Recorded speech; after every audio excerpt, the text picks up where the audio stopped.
안녕하세요, 여러분. 오랜 시간 연구하고 관찰한 인간의 본질적인 모습에 대해 이야기하고자 합니다. 그는 늘 말해왔습니다. 인생은 고통이다. 그러나 오늘은 이 고통을 최소화하는 방법에 대해, 특히 침묵의 중요성에 대해 이야기하고자 합니다. 여러분, 오랜 시간 인간을 관찰하며 깨달은 것이 있습니다. 사람들은 자신의 불행의 대부분을 말로 인해 자초합니다. 특히 나이가 들수록 이 진실은 더욱 분명해집니다. 재산에 대한 침묵, 우리가 가진 것을 다른 사람이 알게 되는 순간, 우리는 그것의 진정한 가치를 잃기 시작한다. 우리 주변에는 끊임없이 타인의 재산을 탐하는 사람들이 있습니다. 마치 동물원의 맹수들처럼 먹잇감을 노리고 있죠. 여러분이 자신의 재산을 드러내는 순간, 여러분은 그들의 먹잇감이 됩니다. 어느 한 노신사의 이야기를 들려드리겠습니다. 그는 평생 모은 재산을 자랑하다가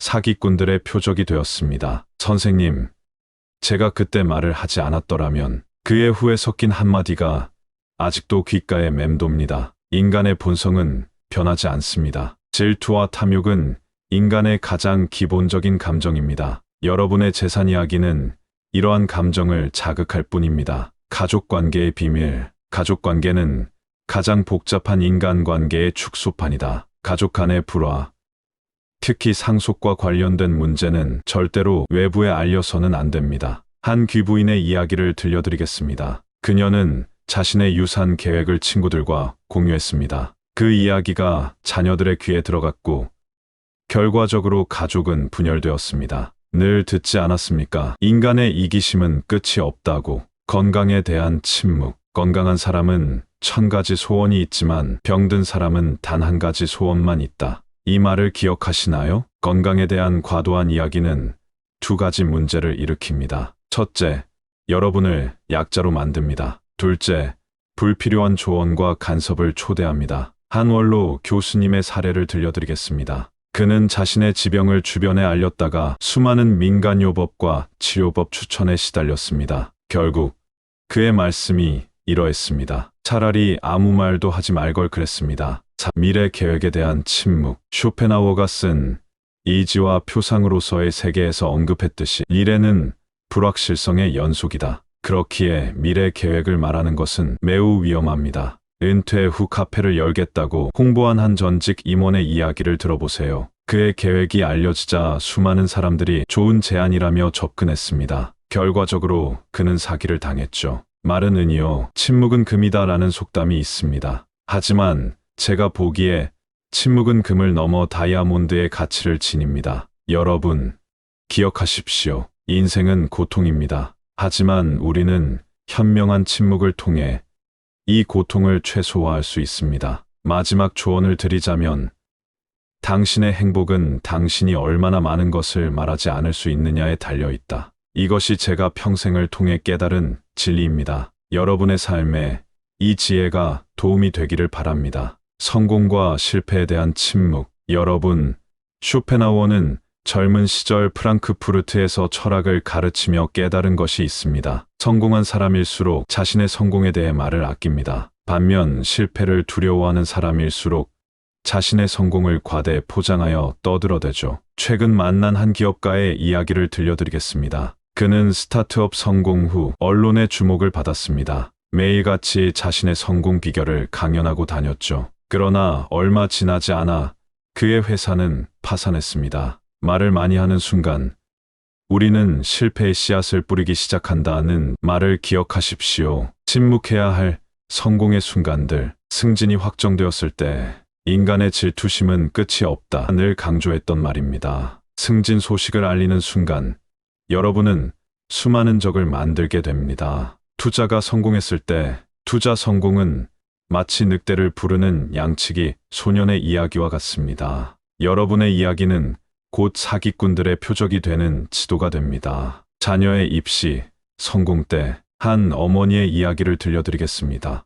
자녀의 명문대 합격 소식을 SNS에 자랑했다가 끝없는 사교육 문의에 시달렸죠. 행복은 고요 속에서 피어난다는 것을 잊지 마십시오. 인간관계의 비밀. 인간관계에서 가장 위험한 것은 과도한 신뢰입니다. 직장에서의 침묵. 여러분, 회사에서 동료와 나눈 대화가 얼마나 많은 독이 되어 돌아오는지 아십니까? 한 중년 회사원의 사례를 보겠습니다.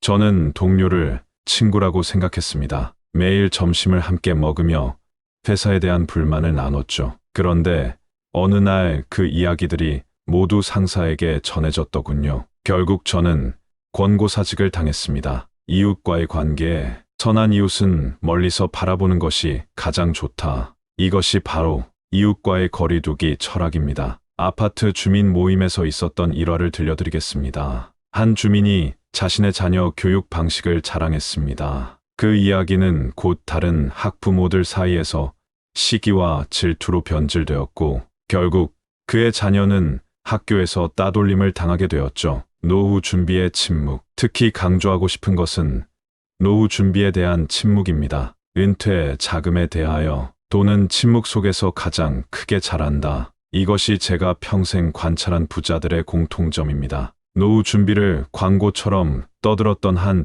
은퇴자의 이야기를 들어보세요. 그는 매월 얼마를 저축하는지, 어디에 투자하는지, 얼마의 연금을 받는지 모두에게 알렸습니다. 결과적으로 그는 수많은 유사 투자 제한에 시달리다 재산을 잃었습니다. 부동산과 침묵의 미학. 부동산은 말을 많이 하는 자의 무덤이 된다. 제가 관찰한 현대 사회의 또 다른 진실입니다. 한 노신사의 이야기를 들려드리겠습니다. 아파트 가격이 올랐다고 자랑했더니 다음 날부터 전화가 끊이질 않았습니다. 보이스피싱, 투자 제한, 보험 영업. 결국 전화번호를 바꿔야 했죠. 디지털 시대의 침묵. 현대 사회는 여러분이 살던 시대와는 많이 다릅니다. 하지만 인간의 본성은 변하지 않았습니다. SNS와 같이 현대인은 자신의 행복을 알리는데 너무 많은 시간을 소비한다. 이것이 현대 사회를 보며 느낀 안타까움입니다. 한 인플루언서의 이야기를 들려드리겠습니다. 매일 자신의 일상을 공유하던 그녀, 결국 스토커의 표적이 되었고 이사를 가야만 했습니다. 여러분, 기억하십시오. 말하는 순간 우리는 자유를 잃습니다. 하지만 침묵하는 순간 우리는 그 자유를 되찾을 수 있습니다. 오늘도 행복한 여러분의 노후를 응원하겠습니다.